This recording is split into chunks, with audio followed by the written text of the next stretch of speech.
চালসহ বিভিন্ন খাদ্য সামগ্রীতে মিলেছে ক্ষতিকর কীটনাশকের উপস্থিতি, ছড়াচ্ছে জীবনঘাতী নানা রোগ ব্যাধি। নিরাপদ খাদ্য নিশ্চিতে আইন কার্যকরের কথা জানালেন মন্ত্রীরা। প্রকল্পের মেয়াদ শেষ হলেও মগবাজার মৌচাক ফ্লাইওভারের কাজ হয়েছে মাত্র অর্ধেক। ব্যস্ত সড়কে দীর্ঘদিন ধরে নির্মাণ কাজে জনদুর্ভোগ চরমে। রাজশাহীতে ঝড়ে আম ও লিচু বাগানের ব্যাপক ক্ষতি, দুশ্চিন্তায় চাষিরা।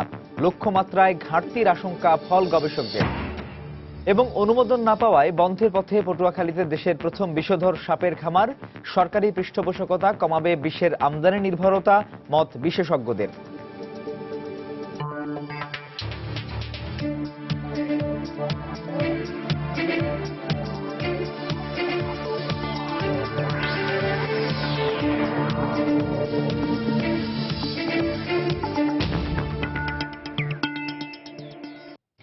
দেখছিলেন শিরোনাম। আমন্ত্রণ জানাচ্ছি দেশ ও দেশের বাইরের অর্থ বাণিজ্যের নানা খবর নিয়ে আমাদের নিয়মিত আয়োজন এই সময়ের বাণিজ্যে।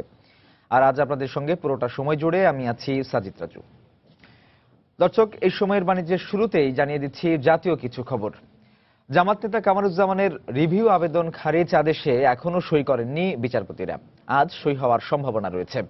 সুপ্রিম কোর্টের রেজিস্ট্রার জানিয়েছেন, লিখিত আদেশ হাতে পেলে পরবর্তী পদক্ষেপ নেওয়া হবে। এদিকে গতকাল সন্ধ্যায় কামারুজ্জামানের সঙ্গে কারাগারে দেখা করেছেন তার পরিবারের সদস্যরা। এর আগে ফাঁসির রায়ের বিরুদ্ধে কামারুজ্জামানের রিভিউ আবেদন খারিজ করে মৃত্যুদণ্ড বহাল রাখেন আপিল বিভাগ। আফজাল হোসেনের রিপোর্ট। মুক্তিযুদ্ধের সময় গণহত্যার দায়ে আলবদর নেতা কামারুজ্জামানের ফাঁসির দণ্ড রিভিউয়ের রায়ে বহাল থাকার পর ঢাকা কেন্দ্রীয় কারাগারে নিরাপত্তা ব্যবস্থা জোরদার করা হয়। এরপর কামারুজ্জামানের সাথে সাক্ষাতের জন্য তার পরিবারের কাছে চিঠি দেয় কারা কর্তৃপক্ষ।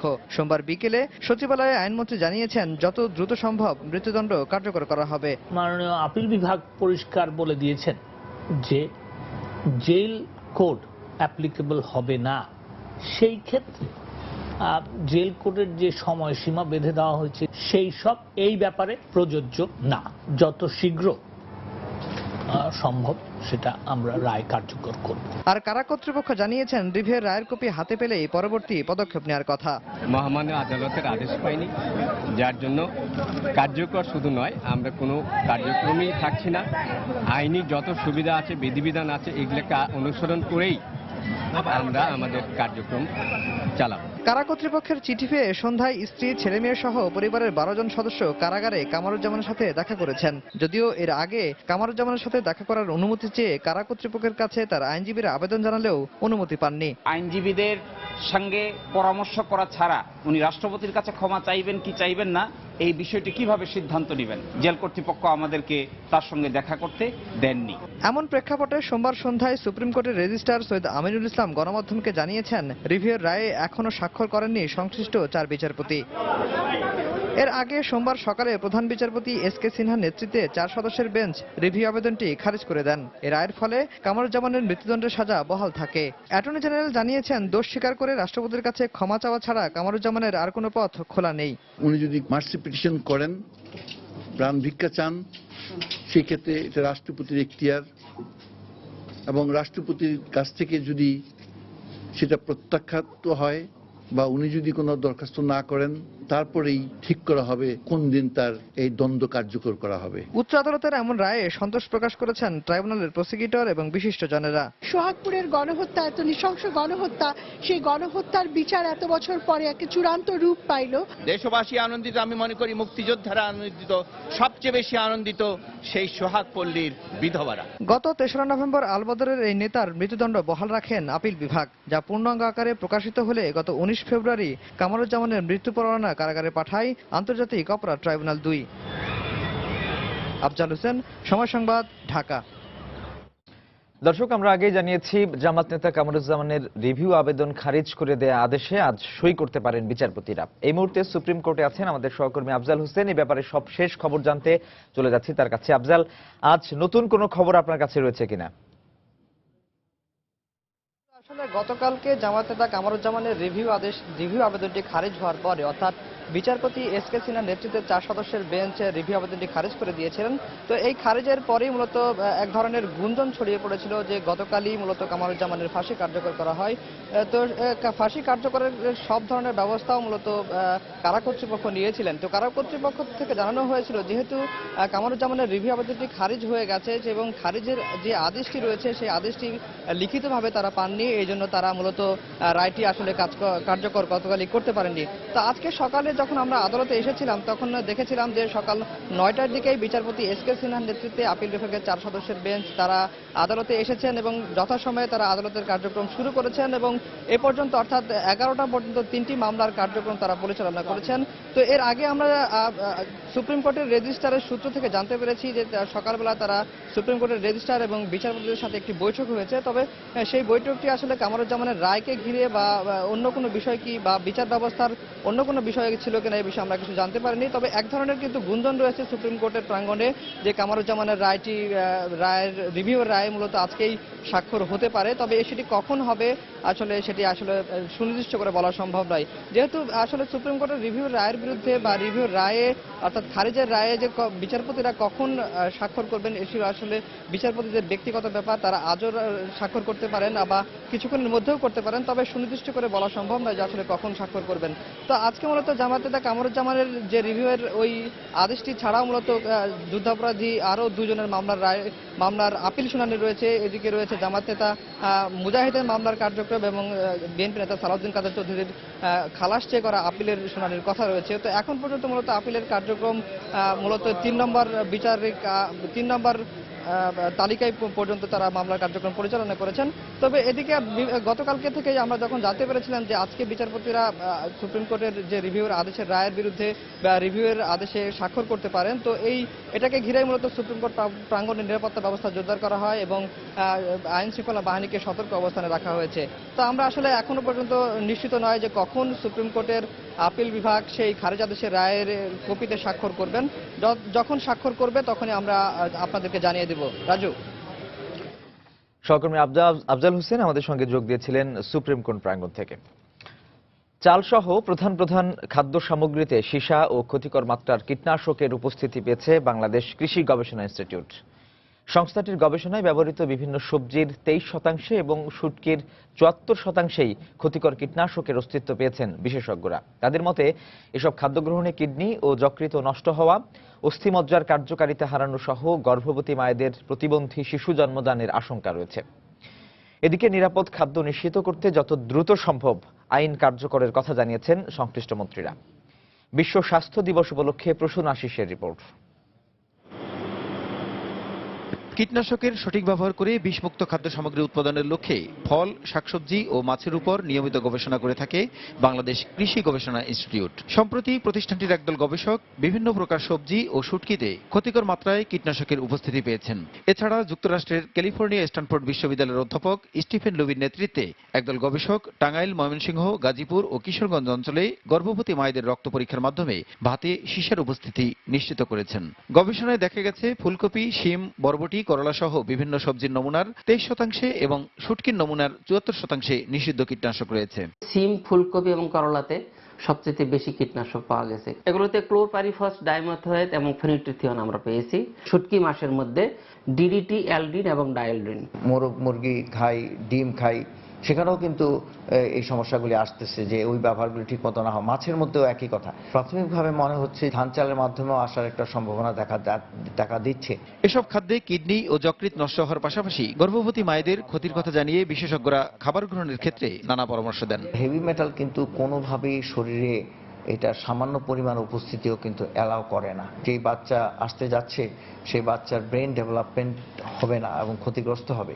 কোনো কীটনাশক আসে 60 থেকে 80% পর্যন্ত চলে যেতে পারে শুধুমাত্র বিশুদ্ধ পানি দিয়ে যদি আপনি ধুয়ে নেন। দেশে নিরাপদ খাদ্য নিশ্চিত করতে যত দ্রুত সম্ভব আইন কার্যকরের কথা জানান খাদ্যমন্ত্রী কামরুল ইসলাম। নিরাপদ খাদ্য আইন কার্যক্রম শুরু করতে যাচ্ছি, যত দ্রুততম সময়ের মধ্যে করা যায় আমরা সেই চেষ্টা করছি। চালে যতটুকু প্রোটিন থাকার কথা, আটায় যতটুকু প্রোটিন থাকার কথা, সেটা যাতে ঠিক থাকে তার জন্য কিন্তু আমরা সবসময় সচেতন। খাদ্যে ভেজাল ঠেকানোর ক্ষেত্রে সমন্বিত উদ্যোগের অভাবকে দায়ী করে স্বাস্থ্যমন্ত্রী বলেন, নিরাপদ ও পুষ্টিকর খাবারের লক্ষ্যে মাঠ পর্যায়ে কঠোর উদ্যোগ নেওয়া হবে। বিভিন্ন মার্কেটে বিভিন্ন বাজারে যে ইন্সপেকশন করে যে ভেজাল কোনো আপনার মাছ বিক্রি হচ্ছে কিনা, আপনার খাদ্যশস্য বিক্রি হচ্ছে কিনা, এক্ষেত্রে কিছুটা শৈথিলতা ছিল। আমরা এখন জোর দিয়েছি নিয়মিত মনিটর করতে হবে আর আইনটি কঠিনভাবে প্রয়োগ করা। জনগণের সুস্বাস্থ্য নিশ্চিত করার লক্ষ্যে সামগ্রিকভাবে উৎপাদন থেকে বিপণন পর্যায়ে নিরাপদ খাদ্য নিশ্চিত করার উপর জোর দেন স্বাস্থ্যমন্ত্রী। প্রসূন আশিস, সময় সংবাদ, ঢাকা। প্রকল্পের মেয়াদ 2 বছর, কিন্তু 2 বছরের বেশি সময় পেরিয়ে গেলেও এখনো পর্যন্ত মগবাজার মৌচাক ফ্লাইওভারের কাজ হয়েছে মাত্র অর্ধেক। চলতি বছরের ফেব্রুয়ারির মধ্যে কাজ শেষ হওয়ার কথা থাকলেও স্বয়ং ফ্লাইওভার প্রকল্পের পরিচালক বলছেন পুরো কাজ শেষ হবে 2016-র মাঝামাঝি।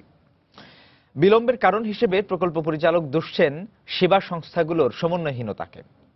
এদিকে দীর্ঘদিন ধরে নির্মাণ কাজ চলায় ব্যস্ততম এই এলাকায় দিনের পর দিন দুর্ভোগ পোহাচ্ছেন লাখ লাখ মানুষ। বিস্তারিত আতিকুর রহমান তমালের রিপোর্টে। নামে মগবাজার মৌচাক ফ্লাইওভার হলেও বাস্তবে প্রকল্পটি বিস্তৃত তেজগাঁও 7 রাস্তা, বাংলা মোটর, মালিবাগ, রাজারবাগ এবং শান্তিনগর পর্যন্ত। ফ্লাইওভারটির নির্মাণ কাজের উদ্বোধন করা হয় 2013 সালের ফেব্রুয়ারিতে। উদ্বোধনের পর থেকে 2 বছর প্রকল্পের মেয়াদ হিসেব মোতাবেক শেষ হওয়ার কথা ছিল চলতি বছরের ফেব্রুয়ারিতে, কিন্তু 2 বছর পেরিয়ে গেলেও কাজ হয়েছে অর্ধেক। দীর্ঘদিন ধরে কাজ চলায় দুর্ভোগে আছেন এসব এলাকার কয়েক লাখ বাসিন্দা, পথচারী এবং রাস্তার পাশের ব্যবসায়ীরা। প্রতিদিন ধুলোবালি আর জানারি জটলায় নাভিশ্বাস যেন নিত্যসঙ্গী। এত ধুলা যে আমরা মাস্ক দিয়েও বাসায় যাওয়ার পরেও আমাদের যে হাসি কাশি, আমরা আসলে মানে অবর্ণনীয় দুর্ভোগের মধ্যে আছি। কতবার পরিষ্কার করে রাখা যায়, কাস্টমার অনেক কম হয়, আসলেও দেখা গেছে অনেক সময় ধুলোবালির জন্য চলে যায়। ফ্লাইওভার নির্মাণের জন্য ধুলাবালু এবং জ্যামটা একটু বাড়ছে আর কি। প্রকল্পটির পরিচালক বলছেন সেবা সংস্থাগুলোর সমন্বয়হীন পরিষেবা লাইনই এমন বিলম্বের মূল কারণ। আমরা ইউটিলিটির কারণে যে জায়গায় পায়েল কাটতে চেয়েছিলাম সেই জায়গায় পায়েল কাটতে পারিনি। পায়েলটা বিভিন্ন সময় বিভিন্নভাবে কাস্টমাইজ করে কাটতে হয়েছে। 3টা মিলিয়ে ওভারঅল কাজের অগ্রগতি বা অ্যারাউন্ড 50% আর মোর দেন 50%। বিশেষজ্ঞরা বলছেন, উন্নত দেশের মতো আমাদের সেবা সংস্থাগুলো যদি সমন্বিতভাবে একটি সেবা লাইন গড়ে তোলে তাহলে রাস্তার ওপর বৃহৎ প্রকল্প বাস্তবায়ন সহজ হবে। প্রতিটার জন্য যদি আমি ট্রেঞ্চ কেটে লে করি, তারপর আবার পাশে আর একটা করলাম, এইভাবে করলে কিন্তু যথেষ্ট জায়গা কিন্তু নাই। একটা বড় কন্ডুইট সিস্টেমের মধ্যে যদি আমরা স্পেসটা তৈরি করি তাহলে আমরা ভার্টিক্যালি চলে গেলাম। বিভিন্ন চেম্বার করা যায়, এটা সার্কুলার হতে পারে, বক্স হতে পারে, হলে পরে এই স্পেসটা একজন কিনবে। উন্নয়নের স্বার্থে ভোগান্তি সহ্য করতে হবে, এটাই স্বাভাবিক, কিন্তু প্রকল্পের ধীরগতির কারণে সেই ভোগান্তি যেন দীর্ঘ থেকে দীর্ঘতর না হয় এমন দাবি এমন পথের পথিকদের। আতিকুর রহমান তমাল, সময় সংবাদ, ঢাকা। দর্শক, জামাতের ডাকা 2 দিনের হরতালে দেশের সবচেয়ে বড় সমুদ্র বন্দর চট্টগ্রাম বন্দরের আমদানি রপ্তানি সহ সার্বিক কার্যক্রম সম্পর্কে আপনাদের জানাবো। এখন চলে যাচ্ছি সহকর্মী ফেরদৌস লিপির কাছে, তিনি আছেন নগরীর বন্দর এলাকায়। লিপি, আজকে এই হরতালের দিনে আমদানি রপ্তানির কি খবর রয়েছে? কিন্তু চট্টগ্রাম বন্দরের স্বাভাবিক কার্যক্রম চলছে। আপনি জানেন যে বন্দরে আসলে মূল যে কার্যক্রম সেটা হচ্ছে যে জাহাজগুলো আসে বিভিন্ন দেশ থেকে, সেই জাহাজগুলো থেকে পণ্য খালাস, পণ্য ডেলিভারি সহ কন্টেনার হ্যান্ডেলিং করে থাকে চট্টগ্রাম বন্দর।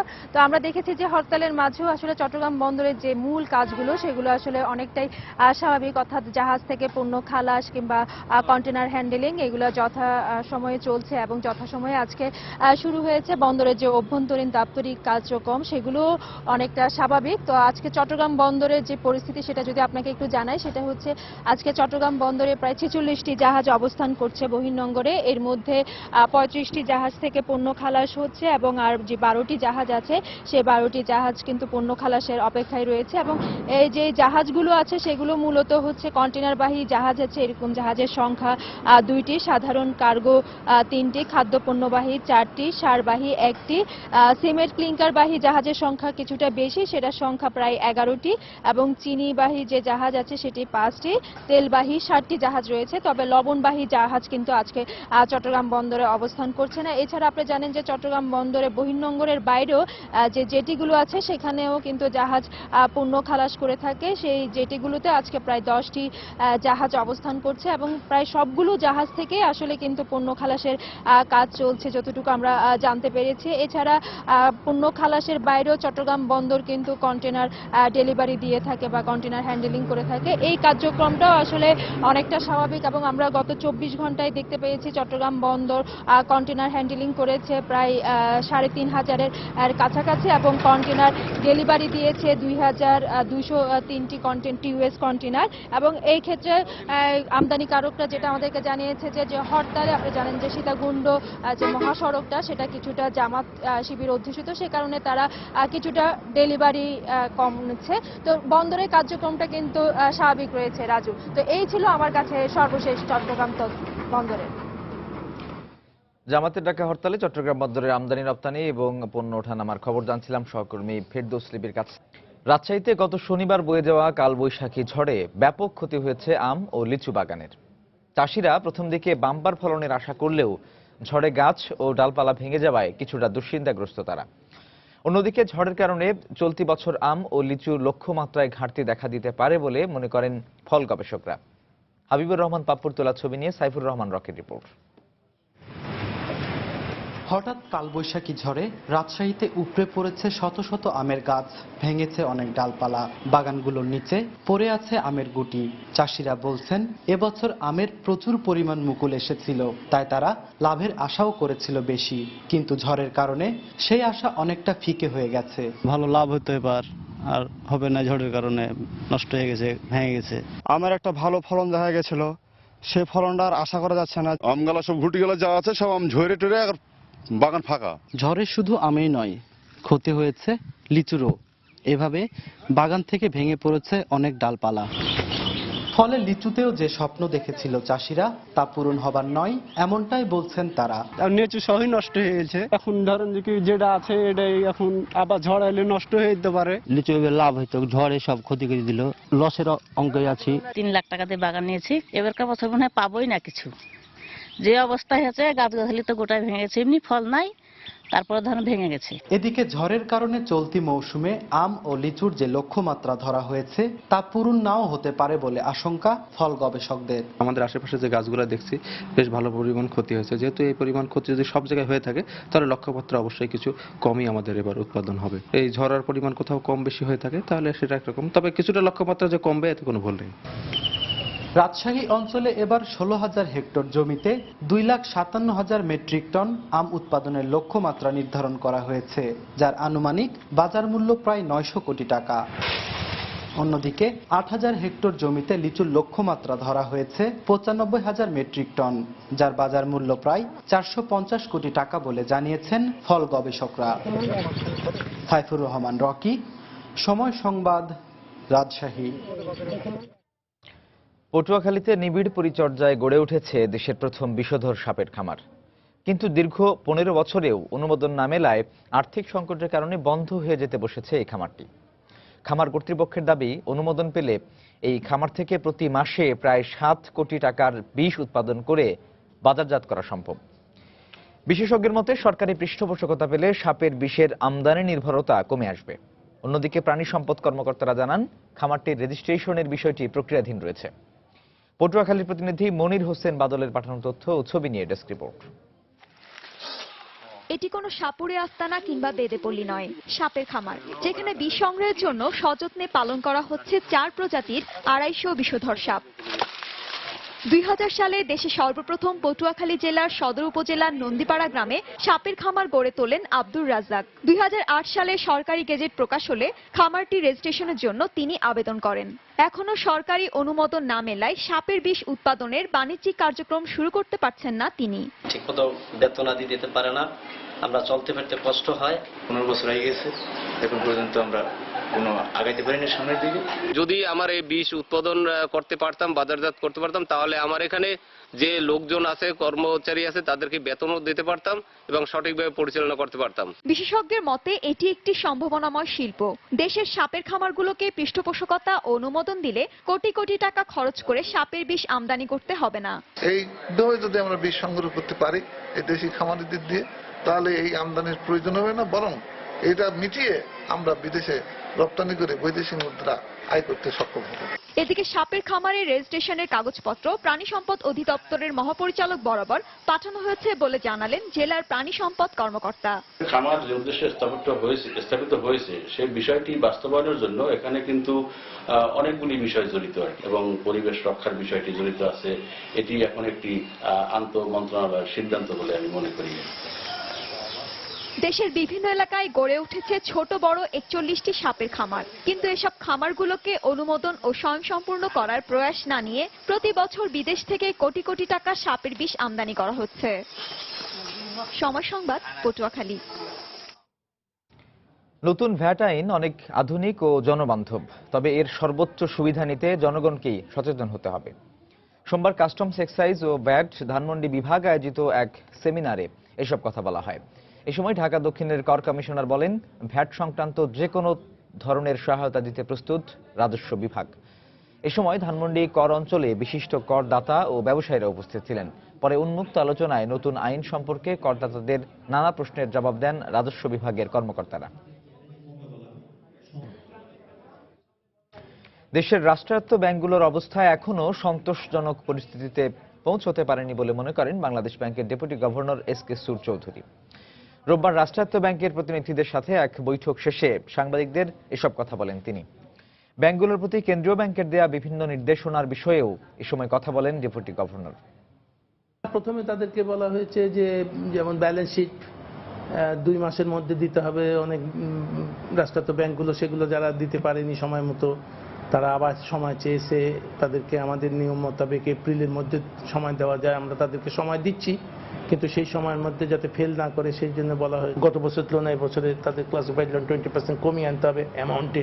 সেটার যারা পারেনি সেটা, তারপরে টপ 20 ডিফল্টারদের কাছ থেকে আদায়, ব্যাংকগুলোর অটোমেশন কমপ্লিট করতে হবে। কোনো সিঙ্গেল বড় এক্সপোজার লিমিটও যেন বাংলাদেশ ব্যাংকের পারমিশন ব্যতিরেকে অন্তত পক্ষে তারা এলাও না করে। যতই স্ক্যাম কমে আসুক, যে কোনো ধরনের ফ্রড জালিয়াতি করে কোনো কর্মকর্তা বা কোনো কর্মচারী বা কোনো পক্ষ এর সাথে যারাই জড়িত থাকবে তারা পার পেয়ে যাক, এইটা আমরা দেখতে চাই না। এই ব্যাপারে যত ধরনের সর্বাত্মক কঠোর পদক্ষেপ গ্রহণের জন্য নির্দেশনা দেওয়া হয়েছে। দর্শক, রাজধানীর খামারবাড়িতে চলছে কৃষি প্রযুক্তি পণ্য প্রদর্শনী। 3 দিনের এই প্রদর্শনী শেষ হচ্ছে আজ। এই মুহূর্তে মেলা প্রাঙ্গণে আছেন আমাদের সহকর্মী জুবায়ের ফয়সাল। বিস্তারিত জানতে সরাসরি চলে যাচ্ছে তার কাছে। ফয়সাল। রাজু, আপনাকে ধন্যবাদ। রাজধানীর ফার্মগেটের বাংলাদেশ কৃষি উন্নয়ন কর্পোরেশনের আয়োজনে রাজধানীর খামারবাড়িতে যে কৃষি প্রযুক্তি মেলাটি হচ্ছে, এটির আজকে শেষ দিন। তো এখানে আমরা এসে যা দেখেছি যে সকাল থেকে কিন্তু কৃষিতে যারা নতুন ধরনের উদ্ভাবন বা নতুন ধরনের পদ্ধতি ব্যবহার করতে চান তাদের কিন্তু একটি ভিড় আমরা দেখতে পাচ্ছি। তাছাড়া এখানে কয়েকটি বিষয়, যেমন বাংলাদেশ কিন্তু আপনারা জানেন, দর্শকরা জানে যে বাংলাদেশ সবসময় একটি দুর্যোগ প্রবণ দেশ এবং এখানে নানা রকম প্রাকৃতিক দুর্যোগে সবসময় এখানকার মানুষ ক্ষতিগ্রস্ত হয়েছে। তো এই দুর্যোগের মধ্যে কিভাবে নতুন পন্থায় নতুন পদ্ধতিতে কৃষিতে আরো চাষ অব্যাহত রাখা যায় বা নতুন জাত তৈরি করা যায়, যারা যেসব জাত দুর্যোগ সহনীয়। এবং এখানে আপনারা দেখতে পাচ্ছেন বাংলাদেশ কৃষি সম্প্রসারণ অধিদপ্তরের একটি স্টল, যেখানে আছে বিভিন্ন সার এবং কিভাবে একটি খামারকে একটি আদর্শ খামার তৈরি করা যায়। এখানে উন্নত পদ্ধতিতে ছাগল পালনের একটি প্রজেক্ট আপনারা দেখতে পাচ্ছেন। আছে আদর্শ মুরগির ঘর। এছাড়া একটা আদর্শ কৃষি খামার বলতে যেটি বোঝায় সেটি কিন্তু এখানে দেখানো হয়েছে। তাছাড়া এখানে রয়েছে ভ্রাম্যমাণ বীজ পরীক্ষাগার, সেখানে আসলে কোন ধরনের ফসল কিভাবে কখন সহনশীল এবং পরিবেশ সহনশীল এবং বিভিন্ন দুর্যোগের মধ্যে যে কিভাবে একটি ফসলকে সফলভাবেই উৎপাদনশীল করা যায়, সে ধরনের একটি উদ্যোগ আমরা দেখতে পাচ্ছি। আছে আমাদের এখানে মাশরুম চাষের একটি প্রজেক্ট আমরা দেখতে পাচ্ছি। ওদিকে আছে জাতীয় কৃষি প্রযুক্তি মেলার 2015 উপলক্ষে কৃষি গবেষণা ইনস্টিটিউটের একটি স্টল, সেখানে আমরা দেখতে পাচ্ছি যে ভাসমান পদ্ধতিতে এখানে যেসব শাকসবজি বা মশলা প্রস্তুত করা যায় সেগুলির এখানে একটি মডেল দেওয়া আছে। আমরা এখন কথা বলবো বাংলাদেশ কৃষি সম্প্রসারণ অধিদপ্তরের একজন কৃষি সম্প্রসারণ কর্মকর্তা রেজওয়ানা রহমানের সঙ্গে। তিনি আমাদেরকে জানাবেন যে আসলে এই মেলাটি বা এই আয়োজনটির মাধ্যমে তারা কৃষকদের কাছে কি মেসেজ দিতে চাচ্ছেন। যে আপনারা যে আয়োজনটি করছেন, এখান থেকে কৃষকরা নতুন প্রযুক্তি কি পাবে বা আপনাদের এই প্রদর্শনীতে যে কৃষকরা কতটুকু উপকৃত হবে? ধন্যবাদ। আমরা স্টেপ বাই স্টেপ কৃষকদেরকে কয়েকটি ভাগে দেখাতে চাচ্ছি। প্রথমে রয়েছে আইএফএমসি সমন্বিত খামার ব্যবস্থাপনা, সেটা হচ্ছে প্রথমে একটি কৃষক তার বাড়ির আঙিনায় প্রত্যেকটা জিনিস কিভাবে নিজে উৎপাদন করে, নিজে উৎপন্ন করে ফ্রেশ ভাবে পেতে পারে, নিজে অল্প খরচে পেতে পারে, পুষ্টিগুণটা নিশ্চিত করতে পারে, সেটা ধারণা দিবে আইএফএমসি সমন্বিত খামার ব্যবস্থাপনা। তারপর রয়েছে শস্য বহুমুখীকরণ প্রকল্প। এখানে রয়েছে যে বেশি দামি যে ফসলগুলো সেগুলো চাষ করে, শুধু ধান বা পাট চাষ না করে আমরা যদি বেশি দামি যে সবজিগুলো আছে এগুলো চাষ করে কিভাবে কৃষকের আয় বাড়াইতে পারি, বাজার মূল্য বাড়াতে পারি, এটা বলা আছে। তারপর রয়েছে সাইট্রাস ডেভেলপমেন্ট প্রজেক্ট। সেখানে সাইট্রাস কিছু কিছু এরিয়ায়, যেমন হচ্ছে আমাদের সাতকোয়াটা শুধুমাত্র সিলেটে হয়, এটা আমরা কিভাবে দেশের অন্যান্য অঞ্চলে ছড়িয়ে দিতে পারি, এসব নিয়ে ওনারা কাজ করছেন। আপনারা যে প্রযুক্তিগুলো দেখাচ্ছেন যে এখানে আমরা ধান মাড়া এবং ইউরিয়া সার প্রয়োগ যন্ত্র আমরা দেখতে পাচ্ছি, কম খরচে কৃষকরা অধিক উৎপাদন কিভাবে? নর্মালি দেখা যায় যে এখন বাজারে যেটা হয়, লেবার ক্রাইসিস অনেক বেশি, লেবার খুঁজে পাওয়া যায় না, সময় মতো পেলেও দেখা যাচ্ছে তারা অনেক দাম চায়, তাদের ফসল নষ্ট হয়ে যায়, ক্যারিং এর ক্ষেত্রে অনেক লস হয়। সেক্ষেত্রে আমরা যদি রাইস ট্রান্সপ্লান্টার বা গুটি ইউরিয়া রিপার টাইপের যন্ত্র ব্যবহার করি, আমাদের যে সেই সাথে যেমন সময় সেভ হয়, লেবার কস্টটা বাঁচে, ফসলের গুণাগুণ নিশ্চিত। আপনাকে ধন্যবাদ। আসলে আপনারা যেটি জানছিলেন যে কৃষিতে নতুন নতুন প্রযুক্তি কিভাবে আয়োজন করা যায় এবং এই উদ্যোগ নিয়ে কিভাবে কৃষিকে আরো বেশি উন্নয়নমুখী করা যায়, সেই লক্ষ্যে কিন্তু এই মেলাটি চলছে। তো রাজু, এই ছিল এখনকার আমার কাছে সবশেষ তথ্য। নতুন কোনো তথ্য আমরা আবার পরবর্তীতে আপনাকে জানিয়ে দেওয়ার চেষ্টা করবো। এখন ফিরে যাচ্ছি স্টুডিওতে। কৃষি প্রযুক্তি পণ্য প্রদর্শনীর খবর জানছিলাম সহকর্মী জুবায়ের ফয়সালের কাছ থেকে। দেশের পর্যটন শিল্পকে দেশি বিদেশি পর্যটকদের সামনে তুলে ধরতে রাজধানীতে আয়োজন করা হয়েছে মনিটর ঢাকা ট্রাভেল মার্ট 2015। আগামী 9 এপ্রিল বিকেলে 3 দিন ব্যাপী এই পর্যটন মেলার উদ্বোধন করবেন বেসামরিক বিমান চলাচল ও পর্যটন মন্ত্রী রাশেদ খান মেনন। সোমবার বিকেলে রাজধানীর একটি হোটেলে সংবাদ সম্মেলন করে এ তথ্য জানান মেলার আয়োজকরা। ট্রাভেল ও ট্যুর অপারেটর, হোটেল ও রিসোর্ট, পর্যটন, স্বাস্থ্যসেবা ও আর্থিক প্রতিষ্ঠান সহ দেশি বিদেশি 50টির বেশি সংস্থা মেলায় অংশ নেবে বলেও জানানো হয়। মেলা চলবে প্রতিদিন সকাল 10টা থেকে রাত 8টা পর্যন্ত। আর মেলায় প্রবেশ মূল্য নির্ধারণ করা হয়েছে জনপ্রতি 25 টাকা।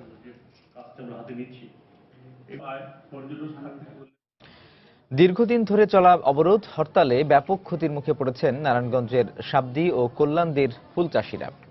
ফুল বিক্রি কমে যাওয়ায় খেতে কাজ করা শ্রমিকরাও বেকার হয়ে পড়েছেন। ফলে বিপাকে পড়েছেন ফুল চাষি ও শ্রমিকরা। শরীফুদ্দিন সবুজের পাঠানো তথ্য ও রবিউল ইসলামের ছবি নিয়ে ডেস্ক রিপোর্ট।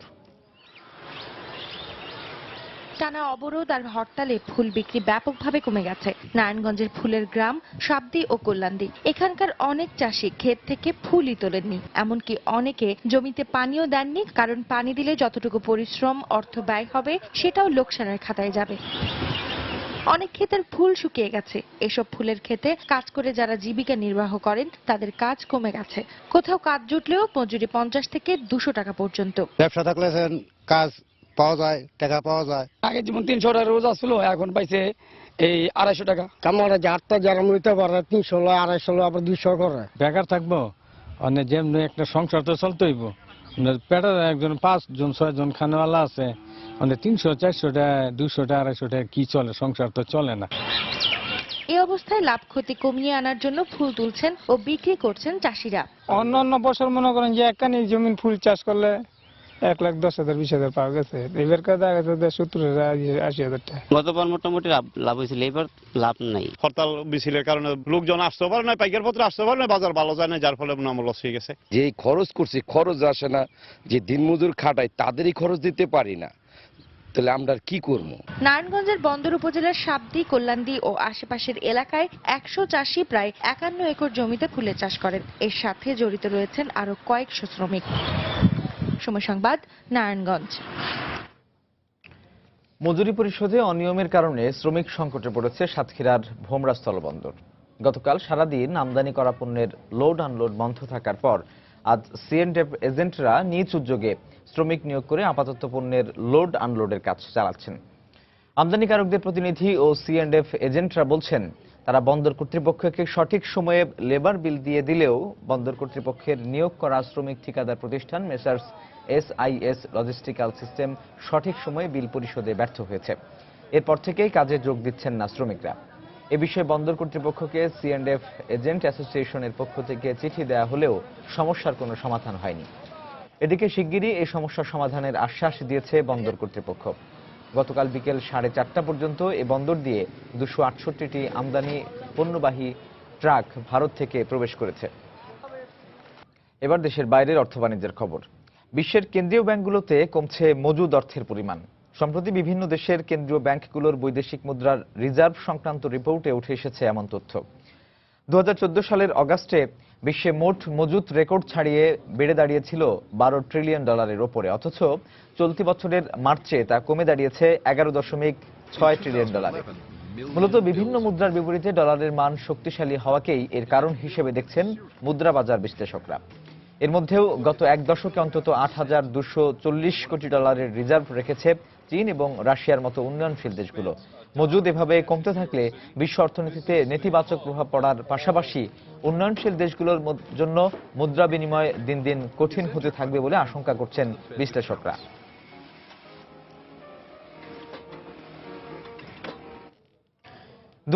সালের মধ্যে ইন্দোনেশিয়ার শ্রমিকদের তুলনায় 58 গুণ বেশি মজুরি পাবেন মার্কিন শ্রমিকরা। ইকোনমিস্ট ইন্টেলিজেন্স ইউনিট EEI এর জরিপে উঠে এসেছে এমন তথ্য। বর্তমানে মার্কিন শ্রমিকরা ঘন্টা প্রতি মজুরি পান $9.25, যেখানে ইন্দোনেশিয়ার শ্রমিকরা পান মাত্র 74 সেন্ট। আর এদিকে আগামী 5 বছরে যুক্তরাষ্ট্রের শ্রমিকদের মজুরি ঘন্টায় প্রায় $43 পৌঁছাবে, যার ফলে ইন্দোনেশিয়ার শ্রমিকদের সঙ্গে মজুরি পার্থক্য আরও বাড়বে বলে মনে করছে EEI। উৎপাদন খাত গতিশীল থাকলেও শ্রমিক মজুরি কম হওয়ায় গেল ডিসেম্বরেই শ্রমিকদের বিক্ষোভের মুখে পড়ে ইন্দোনেশিয়ান সরকার।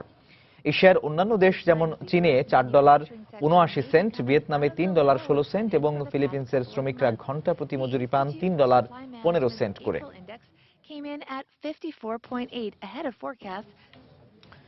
বিশ্বে বাড়ছে নারী নির্বাহীর সংখ্যা।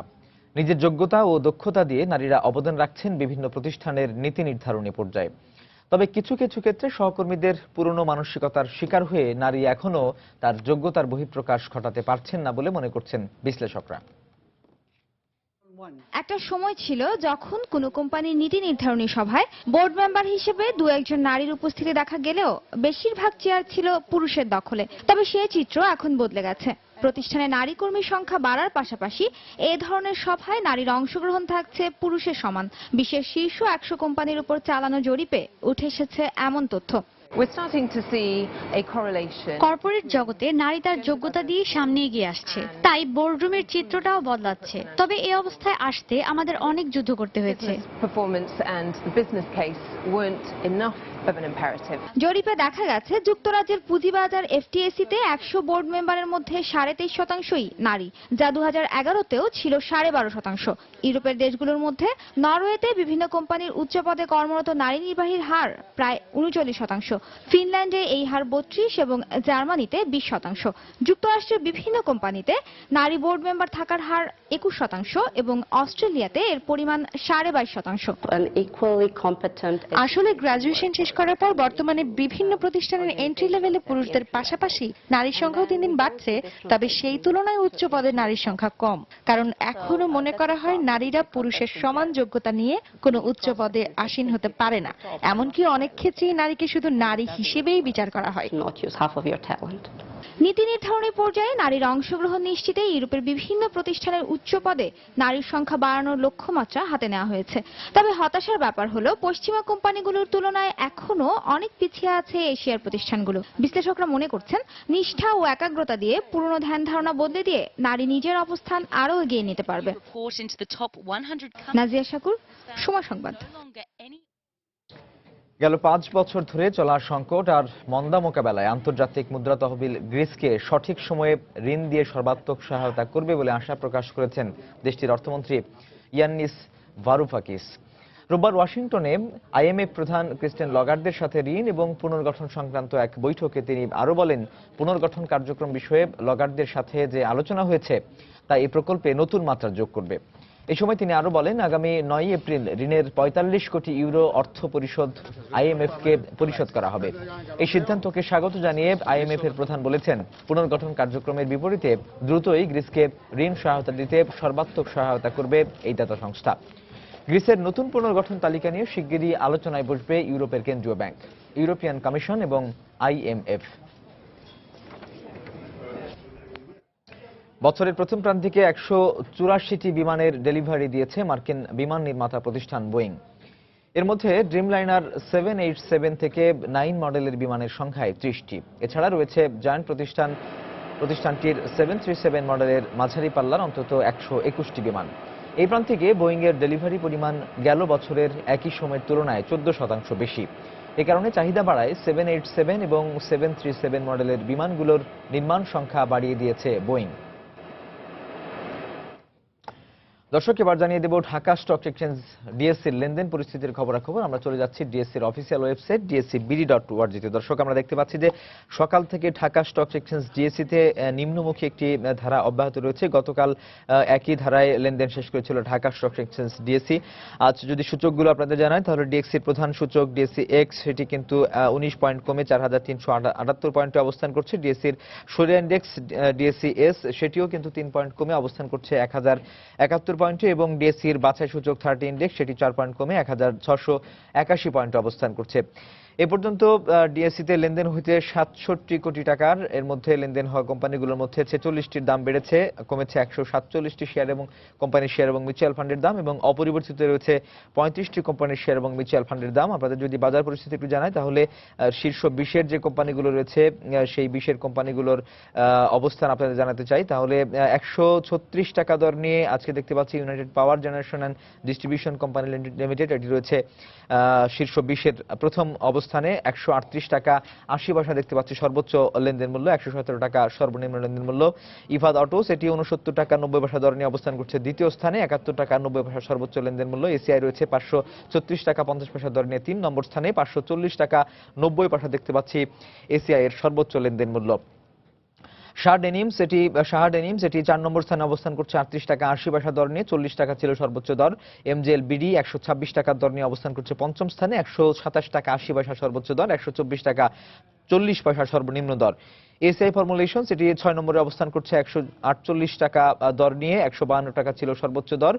7 নম্বর স্থানে রয়েছে ফার্মা এইডের প্রতি শেয়ার লেনদেন হচ্ছে 301 টাকা দরে। এসপিসিএল এটি 162 টাকা 70 পয়সা দর নিয়ে অবস্থান করছে অষ্টম স্থানে। গ্রামীণ ফোন রয়েছে 347 টাকা দর নিয়ে নবম স্থানে।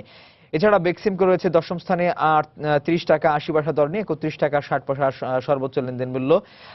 আর যদি শীর্ষ 20-এর এই কোম্পানিগুলোর মধ্যে Mozaffar Hossain spinning mills limited এটি রয়েছে 11 নম্বর স্থানে, আর 12 নম্বর স্থানে অবস্থান করছে যে কোম্পানিটি সেটি কেপিসিএল সিবিও পেট্রো রিফাইনারি লিমিটেড, এটি রয়েছে 13 নম্বর স্থানে। অগ্নি সিস্টেম 14, সাই পাওয়ার রয়েছে 15তম স্থানে, এসএ পোর্ট লিমিটেড 16তম স্থানে, স্কয়ার ফার্মা 17, ইউনাইটেড এয়ার 18তম স্থানে। মোটামুটি এই ছিল শীর্ষ 20-এর কোম্পানিগুলোর অবস্থানের খবর। আরেকবার যদি আপনাদের সূচকগুলো জানাই তাহলে ডিএসসির প্রধান সূচক এক্স 34 পয়েন্ট কমে 4362 পয়েন্টে অবস্থান করছে। এখন পর্যন্ত 109 কোটি টাকার লেনদেন হয়েছে ঢাকা স্টক এক্সচেঞ্জ ডিএসসিতে। দর্শক, এই ছিল আমার হাতে ডিএসসির সর্বশেষ লেনদেনের খবরাখবর। দর্শক, আবারও জানিয়ে দিচ্ছি এই সময় বাণিজ্যের শিরোনামগুলো। চাল সহ বিভিন্ন খাদ্য সামগ্রীতে মিলেছে ক্ষতিকর কীটনাশকের উপস্থিতি, ছড়াচ্ছে জীবনঘাতী নানা রোগ ব্যাধি। নিরাপদ খাদ্য নিশ্চিতে আইন কার্যকরের কথা জানালেন মন্ত্রীরা। প্রকল্পের মেয়াদ শেষ হলেও মগবাজার মৌচাক ফ্লাইওভারের কাজ হয়েছে মাত্র অর্ধেক। ব্যস্ত সড়কে দীর্ঘদিন ধরে নির্মাণ কাজে জনদুর্ভোগ চরমে। রাজশাহীতে ঝড়ে আম ও লিচু বাগানের ব্যাপক ক্ষতি, দুশ্চিন্তায় চাষিরা। লক্ষ্যমাত্রার ঘাটতির আশঙ্কা ফল গবেষকদের। এবং অনুমোদন না পাওয়ায় বন্ধের পথে পটুয়াখালীতে দেশের প্রথম বিষধর সাপের খামার। সরকারি পৃষ্ঠপোষকতা কমাবে বিষের আমদানি নির্ভরতা, মত বিশেষজ্ঞদের। দর্শক, এই ছিল এই সময়ের বাণিজ্যে। যে কোনো খবর পেতে ভিজিট করুন সময়নিউজ.tv। এছাড়া এইমাত্র পাওয়া খবর আপনার মোবাইলে পেতে SMS করুন *নিয়ে লিখে পাঠিয়ে দিন 1624 নাম্বারে। আর সঙ্গে থাকুন সময়ের।